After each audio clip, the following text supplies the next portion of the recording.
کامیابی ملی، لیکن نیپال کی جو شکست ہے وہ میرے لیے بڑی حیران کن ہے۔ ہاں جی، حیران کن ویسے کیوں ہے شاہد صاحب؟ اس لیے کہ نیپال نے پہلے میچ میں بڑی اچھی کارکردگی دکھائی تھی، ان کا سیٹ اپ بہت اچھا ہے، ان کی اپنی T20 لیگ ہوتی ہے جس میں بڑے بڑے پلیئر آ کے کھیلتے ہیں۔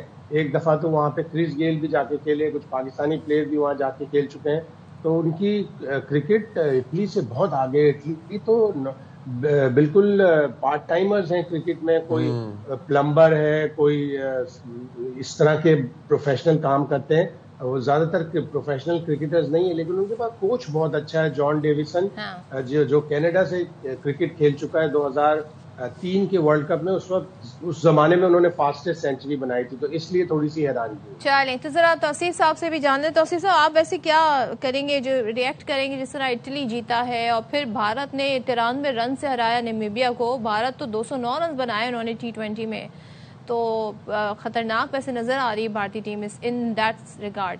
کیا کہیے گا دونوں میچز کے حوالے سے؟ وہ تو بعد میں بات کروں گا، پہلے شاہم آپ کو بتایا کہ دعائیں تو ہم بہت کرتے ہیں، مگر ان کو بھی کچھ کرنا پڑے گا۔ دعائیں تو ہمیشہ ہم کرتے ہیں، تو یہ تو صدف نے بتا دیا آپ کو کہ دعائیں تو اپنی جگہ، خود بھی کھیلنا پڑے گا۔ پھر بات یہ ہے کہ یہ ایسوسیٹ ٹیم، یس، بہت بڑی خوشی کی بات ہے کہ ہمیں جب تک میچز ان کے دیکھے نہ جائیں اور بڑے ایونٹ کے اس میں نہ دیکھے جائیں تو پتہ نہیں چلتا کسی ٹیم کا۔ اس لیے کہ عمان کو ہم دیکھنا ہے، وہ بالکل ہی گری ہوئی ٹیم ہمیں نظر آ رہی ہے، جبکہ ان کے پاس بڑے اچھے پلیئر ہیں، لیکن ایک لمٹ میں کھیل رہا ہے۔ دوسرا، یہ لوگ جو بھی ٹیمیں ہیں جو کل میچز ہوئے ہیں، انہوں نے پرفارمنس بہت اچھی دی، لیکن یہ ان آؤٹ رہیں گے، اسی طرح جو ہے ان کی اوپر نیچے پرفارمنس تھوڑی رہے گی، اور جب جتنا کھیلتے جائیں گے پھر وہاں پہ جو فیسلٹیز ملتی جائیں گی کافی کوئی، اس لیے کہ دیکھیں شاید بھائی ایگری کریں گے مجھے اس سے کہ یہ لوگ کام وام بھی بہت کرتے ہیں، جاب پہ بھی جاتے ہیں، سب لوگ کافی جگہوں پہ یہ چیز ہے، تو وہ پھر آپ دیکھ لیں کہ جب صبح شام تک کام پہ جائیں گے اور پھر کھیلنے کا ٹائم کیا ہوگا۔ ایک ACC کو ایک ایسا پروگرام ترتیب دینا پڑے گا ان کے ڈپارٹمنٹس کو، دائرہ ہے پاکستان میں بھی ڈپارٹمنٹ، لیکن وہاں ایسی چیزیں نہیں ہوتی، لیکن ایسا ترتیب دینا پڑے گا جو ٹیموں کو، پلیئروں کو ٹائم ملے کہ وہ کھیل بھی سکے۔ ظاہر ہے سب کوئی کہیں سے کوئی کہیں سے، تو آئی تھنک میرا خیال ہے کہ پرفارمنس وائز بہت ہی عمدہ پرفارمنس ہے، لیکن یہی ہے کہ ایک میچ بہت اچھا کھیلتے ہیں اور ایک میچ بالکل خراب کھیل جاتے ہیں، تو اس لحاظ سے میں سمجھتا ہوں، لیکن خوشی کی بات ہے کہ یہ لوگ پرفارم کر رہے ہیں۔ ٹھیک ہے شاہد صاحب، ذرا اپنے میچ کی طرف آ جاتے ہیں، کیونکہ ہم سب کی نظریں اس پر ہیں، اور آپ خود ہی ہمیں پہلے دن سے بتا رہے ہیں جب سے ہمارے میچز سری لنکا میں شفٹ ہوئے ہیں کہ بارشیں میچ میں گڑبڑ کر سکتی ہیں۔ آج ہماری ٹیم پریکٹس بھی کرے گی اسی اسٹیڈیم میں جہاں پر میچ کھیلا جائے گا، تو بارش کی ویسے پریڈکشن ہے، اور اگر بارش ہو جاتی ہے تو اس صورت میں پھر کیا سچویشن ہوگی؟ ایک پوائنٹس ملیں گے؟ دیکھیں کولمبو میں بارش تو ہوتی ہے، اس میں کوئی وہ نہیں ہے، کوئی ڈھکی چھپی بات نہیں ہے، لیکن کولمبو کا موسم بھی بڑا بے اعتبار ہے۔ جب کہتے ہیں کہ بارش ہوگی تو بارش نہیں ہوتی، اور جب کہتے ہیں کہ بارش نہیں ہوگی تو بارش ہو جاتی ہے۔ اب کل رات میں بارش ہوئی ہے، جبکہ پیش گوئی نہیں تھی کل رات میں بارش کی، اور آگے بھی اتوار کو پیش گوئی ہے بارش کی، لیکن پاکستان اور بھارت کی جو میچ ہوتا ہے، پوری دنیا کی اس کے اوپر نظریں ہوتی ہیں، اور اتنی تپش، اتنی آگ برسنے والی ہوتی ہے کہ بارش سب وہ ہو جاتی ہے، بھاگ جاتی ہے، بارش نہیں ہوتی۔ ہمیں یاد ہے 2022 میں میلبرن میں بھی سارے لوگ کہہ رہے تھے کہ بارش ہوگی، میچ متاثر ہوگا، کچھ بھی نہیں ہوا۔ ہالینڈ کے میچ سے پہلے پاکستان کے یہاں سب کولمبو میں کہہ رہے تھے کہ اوہ بڑی بارش ہے، یہ تو پاکستان پھنس گیا، 2 پوائنٹ بھی انڈیا کو دینے والا ہے پاکستان، تو یہ اگر ایک پوائنٹ ہو گیا تو پاکستان کو مشکل پڑے گی، لیکن بارش نہیں ہوئی۔ تو اتوار کو ظاہر ہے قدرت بھی مہربان ہوگی، قدرت نے بھی پاکستان اور بھارت کا میچ کروانا ہے، بوائیکاٹ کے بعد جب ہوا ہے تو پھر انشاءاللہ بارش نہیں ہوگی۔ اگر خدا نہ خواستہ کہیں ہوئی بارش تو ظاہر ہے ایک پوائنٹ ہوگا یا ریڈیوس میچ ہوگا۔ ریڈیوس میچ ہونے کی صورت میں ذرا مشکل ہو جاتا ہے دونوں ٹیموں کے لیے کہ 10-10 اوور کا میچ ہو یا 5-5 اوور کا میچ ہو، لیکن میری دعا ہے، جیسے سائن کہہ رہے ہیں کہ سب نے دعا کرنی ہے، تو بارش نہیں ہوگی۔ میں اس لیے تو میں نے بات کا آغاز ہی یہیں سے کیا کہ دعائیں بڑی امپورٹنٹ ہیں، اور انشاءاللہ ہماری بالکل۔ ادھر جو کولمبو کا ہوٹل ہے، کولمبو کا جو ہوٹل ہے، اس کے پیچھے بڑی اچھی پیاری سی مسجد ہے، اور بہت ہی یہاں مسلمانوں کی تعداد میں نے بھی آج حاجت دعائیں کے ہوں۔ نوافل پڑھنے ہیں، انشاءاللہ ہم دعاؤں سے یہ میچ جیتیں گے انشاءاللہ تعالیٰ۔ توصیف بھائی، کمنگ ٹو یو، پاکستان اور بھارت کی جو اسپنرز ہیں ان کا موازنہ آپ کس طرح کرتے ہیں؟ آلسو پاکستان کو اپنے بھارت کے ساتھ میچ میں اتریں گے، گراؤنڈ میں اتریں گے، بیٹنگ لائن کس طرح سے شیپ دینی چاہیے پاکستان کو اپنی؟ دیکھیے پروڈکشن کی جیسے بات کی نا آپ نے، شاہد بھائی سامنے بیٹھے ضرور ہیں، لیکن میں بڑے غور سے ان کو اور کافی چیزیں ان کی ایسی ہوئی ہیں جو میں سمجھتا ہوں کہ پہلے سے اطلاعات دے دیتے ہیں سارے، تو آپ کے پاس ایسا آدمی ہے دوسرے ملک میں بیٹھ کے جو ہے اور صحیح خبریں دے دیتا ہے، اور یہاں ہم دیکھتے ہیں تو وہ چیز نکلتی ہے۔ تو میرے خیال میں کریڈٹ گوز ٹو شاہد بھائی کہ بھائی وہاں سے بیٹھ کے جو ہے ساری باتیں کر دینا اور پہلے سے پروڈکٹ کر دینا، تو یہ تو میرے حساب سے تو بڑی زبردست چیز ہے۔ تو شاہد بھائی مبارک کو آپ بڑی زبردست کرتے ہیں۔ اچھا اب میچ کی طرف آتے ہیں، اور ہائی وولٹیج دل دھڑک رہا ہے اس وقت بات کرتے ہوئے میں بھی مجھے، لیکن انشاءاللہ دعائیں ہمارے ساتھ ہیں اور پاکستان جیتے گا۔ آپ نے اسپنر کی بات کی، ہم ڈومینیٹ کر رہے ہیں، آنیسٹلی میں بینگ اے اسپنر کہہ سکتا ہوں ہم ڈومینیٹ کر رہے ہیں۔ لیکن توصیف بھائی ان کے بیٹرز اسپنرز کو اچھا کھیلتے ہیں، بالکل اچھا کھیلتے ہیں، ہم مانتے ہیں۔ دیکھیے تھوڑا سا ورک کرنا پڑے گا۔ میں آپ کو ایک بات بتاؤں، دیکھیں میں نے دو چیزیں کہی ہیں، ایک تو پہلے بیٹنگ پہ آ جاتے ہیں، ہے تو اسی پہ سارا ٹورنامنٹ چل رہا ہے، ہمیں پتا ہے سارا، اور آگے جا کے بھی ایک میچ اور ہونا ہے انشاءاللہ، پاکستان اور انڈیا دوبارہ کھیل جائیں گے۔ میں یہ کہتا ہوں کہ پلاننگ جو ہوتی ہے نا وہ سب سے مین چیز ہوتی ہے۔ پلاننگ کیا، میں اس دن بات کر رہا تھا کہ دیکھیں آپ کا سائم ایوب اور اوپنر جو ہے وہ صاحبزادہ اگر یہ دونوں آؤٹ ہو جاتے ہیں، خدا نہ خواستہ، تو پھر آپ کی پلاننگ کیا ہے؟ آپ اس پلاننگ پہ آپ ہوتے ہیں، کیا پلاننگ آپ کی ہونی چاہیے۔ اسی طرح میں نے کل چکرورتی کو دیکھا، حالانکہ اتنا ٹرن نہیں ہوا اس کا بال، لیکن سیدھی گیند، بخیر ٹیم بھی کوئی اور تھی، لیکن چکرورتی جو ہے نا وہ ذرا خطرناک یہاں سے لگتے ہیں، اور کلدیپ کو اگر انہوں نے کھلایا، شاید پاکستان کے خلاف کلدیپ کو بھی یہ کھلائیں گے۔ پھر ہم آ جاتے ہیں اگر بمراہ کے اوپر، وہ کیا کرتا ہے، کھیلے گا، وہ مجھے لگتا ہے کھیلے گا، وہ بونسریں بڑی کر دیتا ہے آگے نکل کے، اس پیج پہ 2-3 بونسریں ایسی کرتا ہے۔ ہمارے بالرز کو بھی چاہیے، شاہین فارم میں نہیں ہے مجھے پتا ہے، صحیح ہے، لیکن ایک لائن میں بال کر کے، اور اگر کوئی چلا رہا ہے، جیسا کہ ہمیں فکریں جو ہے نا شرما سے بڑی فکر ہے لوگوں کو، لیکن مجھے فکر اس لیے نہیں ہے کہ آپ جب پلاننگ کرنے جاتے ہو نا تو ہر کس لیے اینالسٹ بیٹھا ہوا ہے وہاں پہ، کیا تنخواہ لینے کے لیے بیٹھا ہے؟ وہ سارا بتائے کہ بھائی یہ یہاں پر ایسا کھیلتا ہے، یہاں پہ اگر آپ کی فارم نہیں بھی ہے نا تو ایک لائن پہ آپ بولنگ کریں، آپ کو ضرورت تھوڑی ہے ادھر ادھر ایریٹک بولنگ کریں گے تو مار تو پڑنی ہے آپ کو، پریشر نہیں لینا ہے۔ لیکن میں بڑا ہوپ فل ہوں، اس لیے کہ پریشر اس وقت جو ہے وہ انڈیا کے اوپر ہے ڈیفینیٹلی۔ یہ پریشر تو ہے۔ شاید صاحب ویسے آپ کتنا اتفاق کرتے ہیں اوپنر سائم اور فرحان،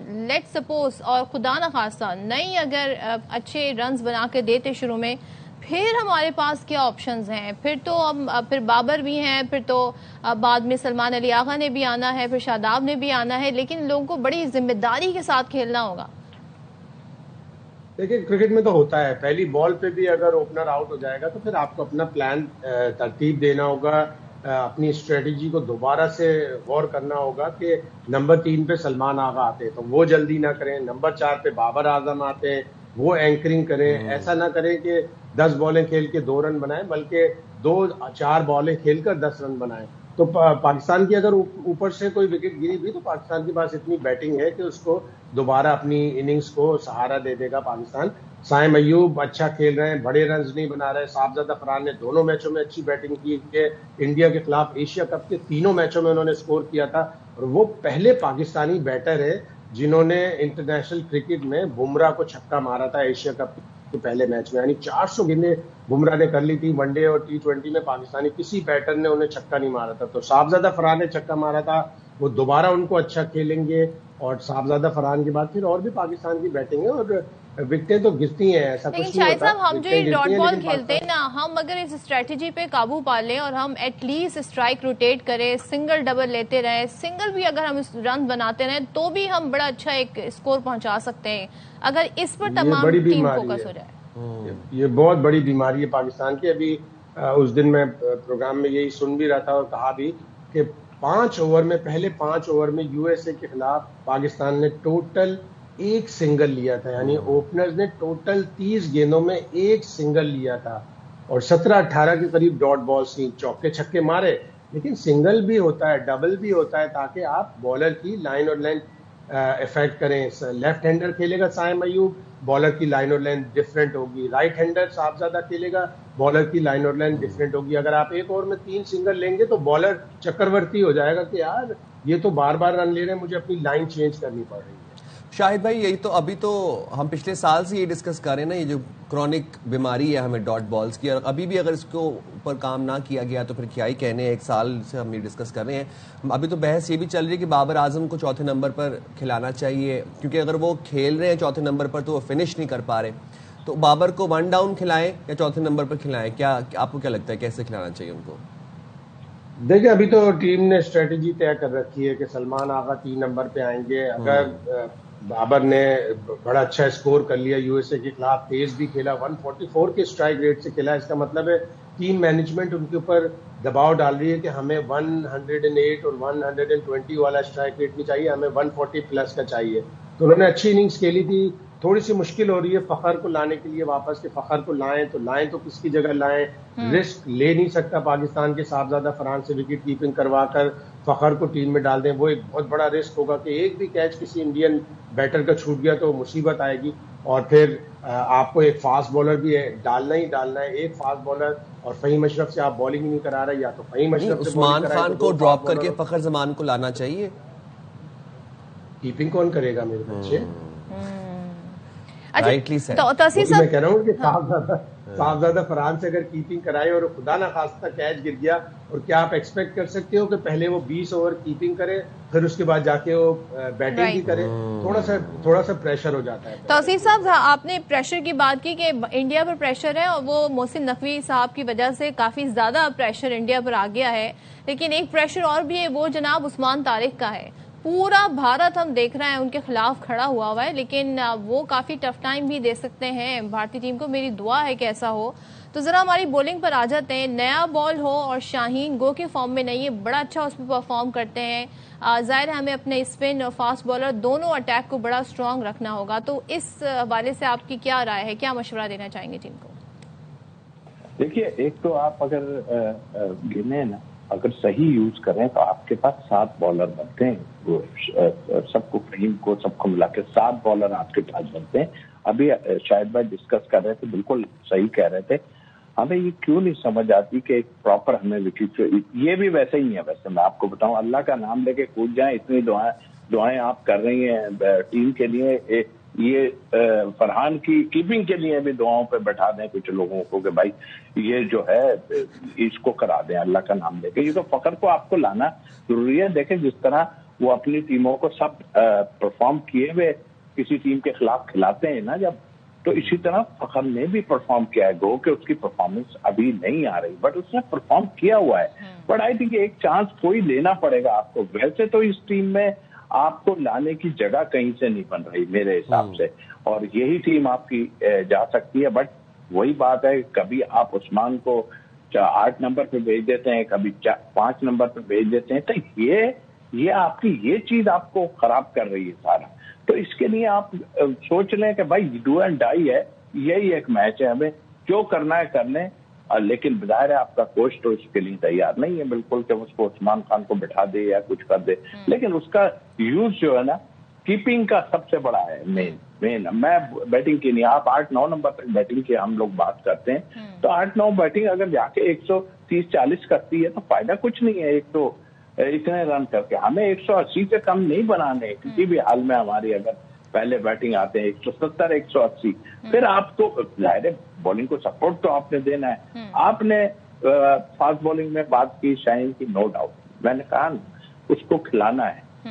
ابھی اس وقت کسی دن دیں وہ کھلائیں گے اس کو, لیکن اس کو بھی سوچنا چاہیے کہ جو اس کے ساتھ پرابلم ہو رہی ہے, اب یہاں بیٹھ کے میں ساری فیلڈ سیٹ کر دیتا ہوں, وہ ادھر ادھر بالنگ کر دے تو فائدہ کچھ نہیں نا. میں تو یہاں بیٹھا ہوں, تو مطلب وہاں والوں کو سوچنا چاہیے کہ بھائی آپ لائن جو ہے اس کو خود سوچنا چاہیے کرکٹ کے لیے کہ آپ کی لائن کچھ نہیں ہو رہا, سوئنگ نہیں ہو رہا, سیم نہیں ہو رہا, جو اس کا گیند اندر آتا تھا وہ آنا بند ہوا ہے. ایک لائن پہ گیند کریں, آف اسٹمپ پیک کر کے وہاں پہ بالنگ کیے جائے, بس ختم. جیسے ہوگا ایک آدھ وکٹ 2 مل گئی, کانفیڈنس آئے گا. لیکن اپنے ہی لوگوں کو کانفیڈنس نہ دینا وہ غلط ہے. اب آپ نے بات کر دی اس کی کہ کیا نام ہے عثمان طارق, وہ یہ تو ہمیشہ سے کرتے آئے یہ لوگ, یہ کیا سبھی کرتے ہیں, جس سے پرابلم ہوتی ہے اس پہ وہ اٹیک کرنا شروع کر دیتے ہیں. اس سے گھبرانے کے لیے اس کا کانفیڈنس دیکھیں, وہ کتنا کانفیڈنس ہے. آپ کو چانس لینا ہی پڑے گا. بولر اتنی اچھی بات کر رہا تھا, وہ اس سے نہیں ہوگا, لیکن جیسا ہے وہ سب کو نظر آ رہا ہے. اٹ مینس جس کے لیے آپ بات ہو رہی ہے نا, کوئی اس سے گھبراہٹ ہے کسی کو, اگر کسی کے لیے بھی کوئی بات کر رہا ہے بہت زیادہ تو اس کا مطلب اس سے گھبراہٹ ہے. تو آئی تھنک میرا خیال آپ کو پراپر ایک پلان کے ساتھ, ہم بار بار پلان ایک پلان کے ساتھ جائیں, بیٹنگ میں بھی اس میں بھی. اگر ضرورت پڑتی ہے تو بابر کو روک کے اوور کم رہتے ہیں تو کسی پاور ہیٹر کو بھیجیں, کچھ کرنا پڑے گا ایسا ایکسٹرا آرڈنری ان کے خلاف, کیونکہ اب تو مسئلہ دوسرا ہو گیا ہے. اب یہ نہیں ہے, حالانکہ انہیں فکر یہ بھی ہے کہ پاکستان کہیں باہر نہ ہو جائے, ہمیں ایک اور میچ کھیلنا ہے پاکستان سے. بہت لوگ وہاں بیٹھ کے سوچ رہے ہیں, لیکن آئی تھنک میرا خیال ہے کہ پاکستان انشاءاللہ ان کو ہرا دے گا. انشاءاللہ ایسے ہی ہوگا. تھینک یو سو مچ توصیف صاحب, تھینک یو سو مچ. شاہد ہاشمی ہم صاحب تھے, اور دیکھتے ہیں جی سنڈے کو کیا ہونے جا رہا ہے. دعاؤں کی شدید ضرورت ہے, لیکن ہماری ٹیم کو پلان اسٹریٹجی کے ساتھ میدان میں اترنا ہوگا, کانفیڈنس کے ساتھ اترنا ہوگا, اور کسی قسم کا کوئی پریشر نہیں لینا ہوگا, کیونکہ یہ سب جو سارا سینیریو سیاست والا ہوا ہے نا, جو بھارت لے کے آیا, اس میں ہمیں ایج حاصل ہے. بالکل, ہم نے منہ توڑ بھارت کو جواب دینا ہے. میری یہی دعا ہے کہ اللہ تعالیٰ پلیز محسن نقوی صاحب کا اورا مائنس نہ ہونے دیجیے گا, ہماری کرکٹ ٹیم انڈیا کو ہرا دے اور ہم جیت جائیں. آمین. ہم جائیں گے چھوٹی سی بریک پہ, حاضر ہوں گے بریک کے بعد. اسٹے دیئر ود اس.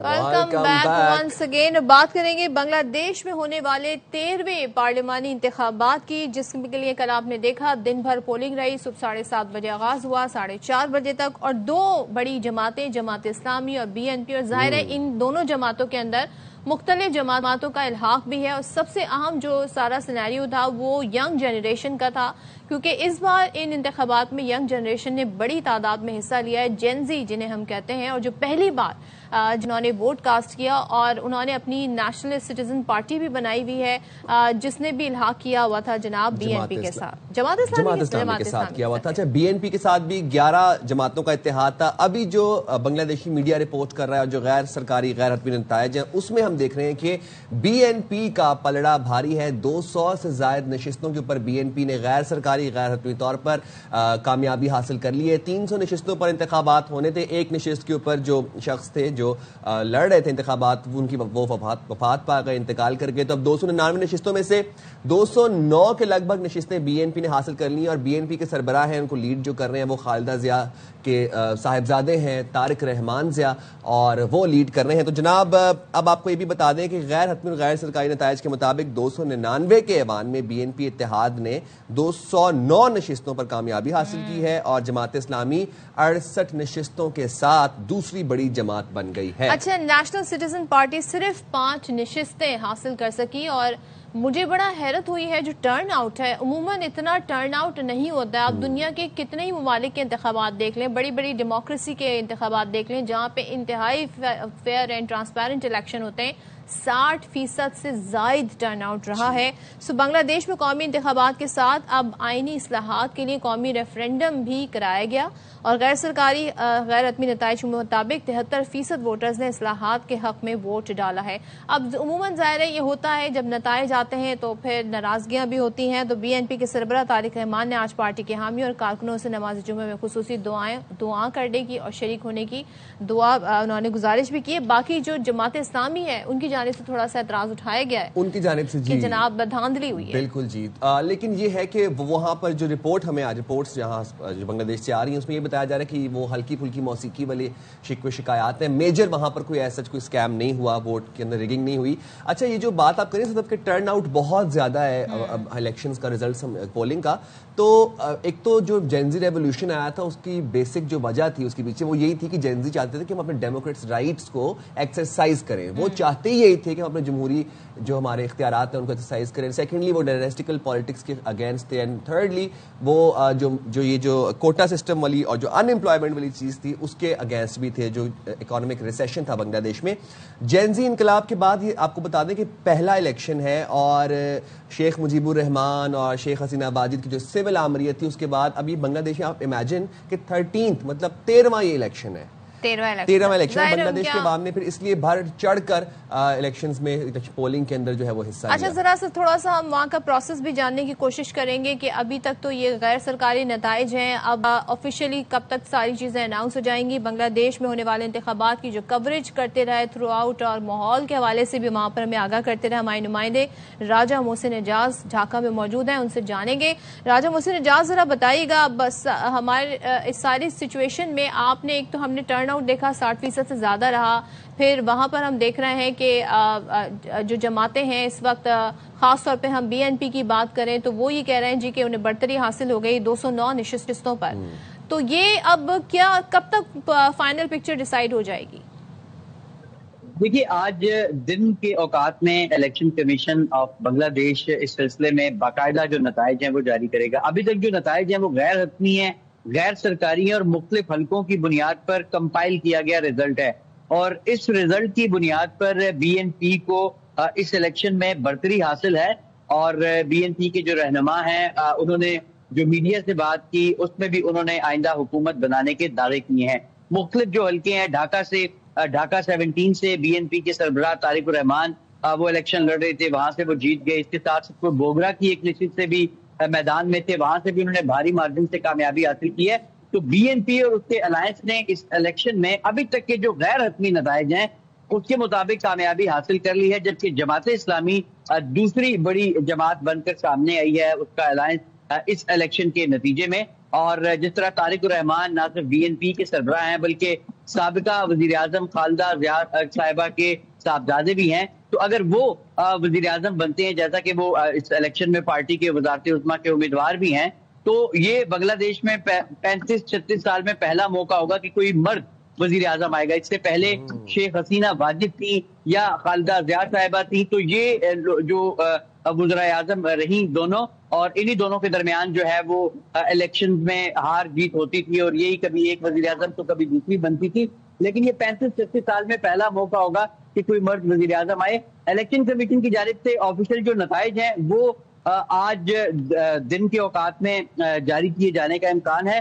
اور اس سلسلے میں جو آپ کو پتا ہے کہ کل جب پولنگ ختم ہوئی تو اس کے بعد گنتی کا عمل شروع کر دیا گیا, لیکن تھوڑا سا تاخیر کا شکار ہوا, اور اس تاخیر کا الیکشن کمیشن کی جانب سے پری الیکشن میڈیا بریفنگ میں پہلے ہی بتا دیا گیا تھا. ریزن یہ دی گئی تھی کہ کیونکہ اس دفعہ انتخابات میں 2 پرچیاں ملیں گی ووٹرز کو, ایک تو وہ اپنے جو ممبر پارلیمنٹ ہیں ان کا انتخاب کریں گے, دوسرا ریفرینڈم کی. تو ریفرینڈم کے حوالے سے بھی پرچیاں تھیں, تو یہ معمول سے زیادہ وقت لینے کی وجہ بتائی جا رہی ہے. اور جو ریفرینڈم کے حوالے سے بھی غیر حتمی نتائج آئے ہیں مختلف حلقوں سے لے کے اور ان کو کمپائل کیا گیا, اس کے مطابق جو ریفارمز کے حوالے سے سوال پوچھا گیا تھا ووٹر سے, عوام سے, کہ کیا آپ اصلاحات چاہتے ہیں, تو اس سلسلے میں ووٹرز نے ریفرینڈم کے حق میں ووٹ دیا, اور 70% سے زائد لوگوں نے اصلاحات کے لیے ہاں کہا ہے. ان اصلاحات میں جوڈیشل ریفارمز بھی شامل ہیں, عدالتوں کی صورتحال کو بہتر کرنے کے حوالے سے, پھر وزارت عظمیٰ کے لیے کسی بھی شخص کی جو مدت ہے اسے 10 سال تک محدود کرنے کے حوالے سے بھی ہے, پھر 2 پارلیمانوں کا قیام اس سلسلے میں بھی اس میں جو ہے وہ اصلاحاتی ایجنڈے میں شامل ہے, پھر گورننس کے حوالے سے بھی مختلف چیزیں جو ہیں وہ جولائی چارٹر میں شامل ہیں, جو انقلاب کے بعد تمام جو اسٹیک ہولڈرز بیٹھے تھے اور وہ پھر ایک چارٹر پر متفق ہوئے تھے کہ بنگلہ دیش کو آگے لے جانے کے لیے, بہتر کرنے کے لیے حالات, اس چارٹر کو جو ہے وہ آئین کا حصہ بنایا جائے, قانون کا حصہ بنایا جائے. تو اس ریفرینڈم کے لیے آپ بڑے تفصیل سے آپ نے ہمیں ساری ڈیٹیلز بتائی, اور لمحہ بلمحہ ہم دیکھ رہے ہیں, آپ ہمیں کافی دنوں سے ڈھاکہ سے اپڈیٹ کر رہے ہیں. بہت شکریہ, آپ نے ہمیں اپڈیٹ کیا. شامل گفتگو کر لیتے ہیں, ہمارے ساتھ موجود ہیں بات کرنے کے لیے سابق سفیر نغمانہ ہاشمی صاحبہ. بہت شکریہ نغمانہ ہاشمی صاحبہ, آپ نے باخبر سویرا کے لیے وقت نکالا. Be N P versus Jamaat Islami, be N P کا پلڑا بھاری ہے. اچھا, بی این پی اور جماعت اسلامی ایک دوسرے کے اگینسٹ کمپیٹ تو کر رہی ہیں, بٹ بائی اینڈ لارج دونوں جماعتیں جو ہیں وہ اینٹائی بھارت ہیں. کیا ہم یہ بات کہہ سکتے ہیں کہ بھارت کا اثر و رسوخ، انفلوئنس، بھارت کی دھاک، بلنگ بنگلہ دیش سے فائنلی اب ختم ہونے جا رہی ہے؟ سب سے پہلے تو شکریہ آپ نے مجھے اپنے پروگرام میں مدعو کیا. سب سے پہلے تو میں آپ کے توسط سے تمام بنگلہ دیشی عوام کو اور لوگوں کو مبارکباد دینا چاہوں گی کہ اتنے ٹرومیٹک پیریڈ سے گزر کے اور اتنی مشکلات سے گزر کے انہوں نے بڑی میچورٹی کا ایک ثبوت دیا ہے اور ان کے یہاں الیکشنز بہت ہی پرامن رہے ہیں اور بہت ہی اس میں کوئی اس طرح کی خاص کنٹروورسی نہیں آئی. تو I think there are lessons to be learn that کہ قومیں اپنے آپ کو سنبھال لیتی ہیں. جہاں تک آپ کے سوال کا تعلق ہے تو دیکھیے جب یہ ریولوشن آیا اور اس سے پہلے بھی پچھلے 2 سال میں اگر آپ دیکھیں تو انڈیا کا تھوڑا تھوڑا انفلوئنس تو ختم ہوتا جا رہا تھا کیونکہ ریولوشن کا ایک میجر پوائنٹ بھی یہ تھا کہ شیخ حسینہ کا جو دور تھا اس میں انڈیا کا انفلوئنس بہت زیادہ پینیٹریٹ کر گیا تھا اور وہ بالکل بنگلہ دیشی عوام جو ہے وہ سفوکیٹڈ فیل کر رہی تھی کیونکہ ان کو یہ ایک بہت بڑا کمپلینٹ تھا کہ انڈیا ہمارے انٹرنل افیئرس میں ہر لیول پہ آرگنائزیشنل ہو، ملٹری ہو، اکنامک ہو، سوشل ہو، اس میں انٹرفیئر کر رہا ہے.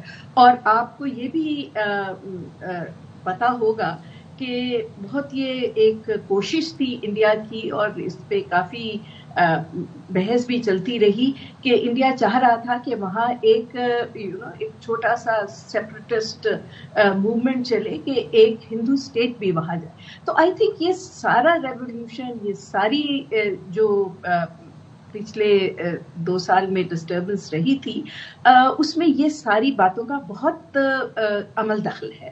اور اب جو ہے ظاہر سی بات ہے اگر آپ دیکھیں کہ بی این پی کا اور جماعت اسلامی کا دونوں پارٹیز کا کبھی بھی پرو اس طرح انڈیا نہیں اسٹانس رہا. یس بہت بڑا وہ انڈیا ان کا نیبر ہے تو انہیں ساتھ مل کے کام کرنا ہوتا ہے لیکن سلائٹ سلانٹ جو تھا ہمیشہ سے بی این پی کا پاکستان کی طرف بہتر تھا اور چائنا کی طرف بھی ان کا رجحان بہتر تھا کیونکہ سینٹرلسٹ پارٹیز سمجھی جاتی ہے. یہ middle of the rank parties ہے، بہت ایکسٹریم نہیں ہے. اور جماعت اسلامی کا بھی جہاں تک تعلق ہے تو جماعت اسلامی وہ ہماری جماعت اسلامی سے ذرا فرق ہے اور جو یہ زیادہ تر اردوغان ماڈل پہ عمل کر رہی ہیں تو کافی پروگریسو جماعتیں ہیں اور ان کا اسی لیے آپ نے دیکھا ہے کہ بنگلہ دیش کلچرلی اور جماعت اسلامی کے کانٹیکسٹ میں آپ دیکھیں تو کافی ان میں ہم آہنگی ہے اور ان کا ملک ترقی آگے کر رہا ہے. انڈیا کا جہاں تک انفلوئنس ہے جی ایک بس آخری جملہ، انڈیا کا جہاں تک انفلوئنس ہے اب یہ ہمیں تھوڑا سا ویٹ کر کے دیکھنا چاہیے کہ جب یہ فائنل الیکشن رزلٹ آ جاتا ہے تو 2 چیزوں کو ہمیں دیکھنا پڑے گا. پہلی تو جو ان کے پرائم منسٹر کے کینڈیڈیٹ ہے طارق رحمان صاحب، ان کی پہلی سٹیٹمنٹ کیا ہوتی ہے اور اس کے بعد جو پہلا ایز پرائم منسٹر وہ وزٹ کرتے ہیں وہ خطے میں 3 چوائسز ہیں ان کے پاس، ایک پاکستان ہے، ایک چائنا ہے، ایک انڈیا ہے، کہ ان کا پہلا وزٹ کہاں ہوتا ہے. تو اس سے بہت ساری چیزوں کا تعین ہوگا لیکن ابھی I think it's too early to jump. But definitely India کی پاپولیرٹی کو اور انڈیا کی انٹرفیئرنس کو بہت بڑا ان الیکشنز نے دھچکا دیا ہے. اچھا تھوڑا سا ظاہر ہے اب یہ تو ہم نے اپنے سیناریو سے بات کی لیکن آپ نے خود بھی مینشن کر دیا کہ بڑا دیکھنا ہوگا لیکن انڈیا کے اثر و رسوخ سے اب آزاد ہوتا ہوا ہمیں بنگلہ دیش نظر آ رہا ہے ان دیٹس کیس. تھوڑا سا جو ہم ماضی میں چلے جاتے ہیں، یہ جو آج ہم الیکشن ہوتے ہوئے دیکھ رہے ہیں اور جس طرح ہوتے ہوئے دیکھ رہے ہیں اس میں ایک بڑا رول پلے کیا ہے یوتھ نے، جین زی نے، ان لوگوں نے جو فرسٹ ٹائم جنہوں نے ووٹ کاسٹ کیا. اٹ سیلف آپ اسے کتنی بڑی تبدیلی دیکھتی ہیں اور آپ سمجھتی ہیں کہ جو اصلاحات کی بات کی جا رہی ہے کیونکہ ساتھ ساتھ ایک ریفرینڈم بھی ہوا ہے وہ کس طرح کی تبدیلی لے کر آ سکتا ہے اور پھر پاکستان اور بنگلہ دیش کے تعلقات اب یہاں سے اس الیکشن کے بعد سے کس طرف جاتے ہوئے دیکھ رہی ہیں آپ؟ دیکھیں آپ نے 2-3 سوال اپنے ایک سوال میں کیے ہیں. جہاں تک جین زی کا سوال ہے تو پورا 2024 کا جو ریولیوشن تھا وہ جنزی کی فرسٹریشن ہی نے لیڈ کیا تھا، اور ان میں ان کے میں نے جیسے پہلے عرض کی کہ بہت بڑی فرسٹریشن کرپشن کی تھی اور انڈین انٹرفیرنس کی بھی تھی، اور جس طریقے سے وہاں پہ اتھارٹیرین ڈیموکریسی تھی بیسیکلی، جس کے خلاف جینزی نے آواز اٹھائی تھی، کیونکہ اس وقت 3 میجر ان کی ڈیمانڈز تھی کہ ریفارمز ہونی چاہیے، ڈیموکریٹک ریفارمز ہونی چاہیے، اور یہ انشور ہونا چاہیے کہ نہ دوبارہ وہاں مارشل لا یا اس طرح کی کوئی چیز آ سکے، اور نہ ہی جو یہ سال کا ریپیٹڈ ایک ہی پارٹی آتی رہتی ہے اور ایک ہی پریزیڈنٹ اور پرائم منسٹر بنتے رہتے ہیں، اور وہ بیسیکلی ایک ڈیموکریٹک اتھارٹیرین رجیم بن جاتی ہے، تو اس کا خاتمہ کرنا چاہیے، کیونکہ اس سے جسٹس بھی افیکٹ ہوتا ہے، گورننس بہت بری طرح افیکٹ ہوتی ہے۔ تو وہ تینوں چیزیں اس ریفرینڈم میں شامل تھی، جس کو بہت ہی بھرپور اکثریت سے لوگوں نے ایکسیپٹ کیا ہے، اور وہ across the political divide accept کیا ہے۔ جماعت اسلامی نے بھی اور ان کی کولیشن پارٹنرز نے بھی ریفارمز کے حق میں ووٹ دیا ہے، اور BNP نے بھی ریفارمز کے حق میں ووٹ دیا ہے۔ تو آئی تھنک یہ بڑی خوش آئند بات ہے کہ ایک بہت مضبوط، اگر وہ اس کو امپلیمنٹ کر سکے تو اس دنیا میں ایک بہت مضبوط مسلم ڈیموکریسی کا اضافہ ہوگا، کیونکہ ہم پہ یہ بھی کرٹیسزم ہوتا ہے کہ مسلمان ملک ڈیموکریٹک نہیں ہے، اور بنگلہ دیشی لوگ تو ہسٹوریکلی بھی آپ دیکھیں بہت پولیٹیکلی اویئر ہیں، پاکستان موومنٹ میں بھی ان کا بہت بڑا ہاتھ ہے، تو وہ ان معاملات کو بہت اچھا سمجھتے ہیں، اور یہ آئی تھنک نہ صرف بنگلہ دیش کو ترقی کی طرف لے کے جائے گا، بلکہ اس خطے کا جو ایک اب شفٹ آ رہا ہے، اور وہ جو کانسنٹریشن ایک امریکہ اور چین کے درمیان بھی ہے، جس میں یہ بنگلہ دیش کو وہ بہت دونوں قوتیں بہت فوکس کر رہی ہیں، اور مجھے لگتا ہے کہ یہ بنگلہ دیش اپنے باقی ساؤتھ ایشین نیشنز کے ساتھ بھی بہت کوآرڈینیٹ کرے گا، اور میرا خیال ہے چائنا کا انفلوئنس تھوڑا سا یہاں بڑھے گا، جو پاکستان کے لیے بھی بہت اچھا ہے، کیونکہ پاکستان کے ساتھ تعلقات اچھے کر لیں وہ، تو یہ انڈیا کے لیے بہت بڑا مسئلہ ہے، وہ پھر 2 فلینکس کا تعین کر سکیں گے اور ان کا ساتھ چلیں گے۔ بہت شکریہ نغمانہ صاحبہ، آپ نے باخبر کے لیے وقت نکالا۔ بریک کا وقت ہو رہا ہے، ہم جائیں گے بریک پہ، حاضر ہوں گے بریک کے بعد۔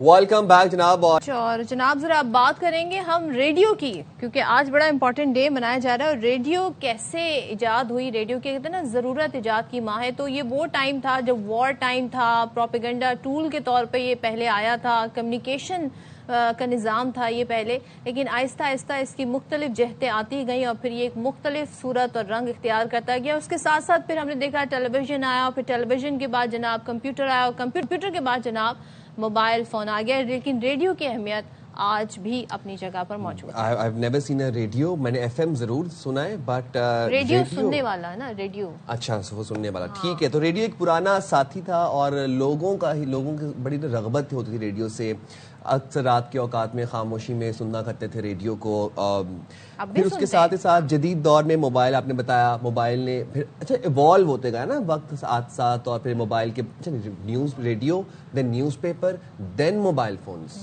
اور اب ہم ٹی وی پہ آئے، پھر اب ہم دیکھیں کہ ٹی وی بھی آہستہ آہستہ فیڈ ہوتا جا رہا ہے۔ بٹ ترقی یافتہ ملکوں میں آج بھی سرکاری ریڈیو قائم ہیں، ان کے صدور اور حکمران ریڈیو کے ذریعے قوم سے خطاب کرتے ہیں۔ ریڈیو نے مقامی زبانوں کو زندہ رکھنے میں بہت اہم کردار ادا کیا ہے۔